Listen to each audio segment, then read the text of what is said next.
аэропортто ошондо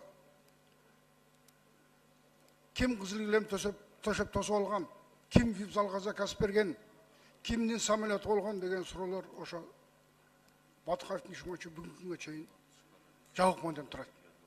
Батыкаев боюнча иш козголгон. Ошол иштин негизинде бүгүн кимдер чакырылды? Атаханов чакырылдыбы, Кулов чакырылдыбы, Болотшер чакырылдыбы, Ырсалиев чакырылдыбы? Эч ким чакырылган жок, эч ким барган жок. 5 жылдан бери мен күтүп жүрөм. Урматтуу прокурор. Кулов при удобном случае айтып калат. Я человек срок сидячий. Среди срок сидячих есть поговорка такая.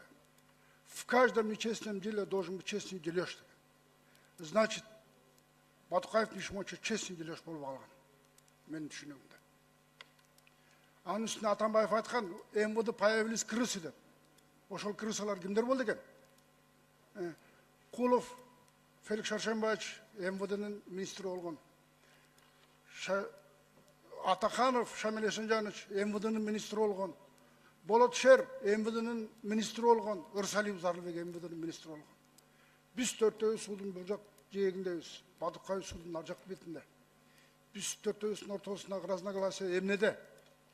Бүгүн айтып атасыз, ККНМнын сотрудниктеринде ошол уголовный иштеп. Эмне үчүн эч кимди чакырбайт? Мен даярмын бар заключение беремге.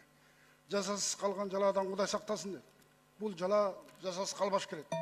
Эгер тергөөдүн жыйынтыгы 10 секунд кошуп койгула. Эгер тергөөдүн жыйынтыгы чыкса, мен тергөөдүн жыйынтыгы менен бул мен браттарымды сотко берет элем. 100 миллион сомдон. Ошо сом жетиштүү болуш керек эле. Рахмат.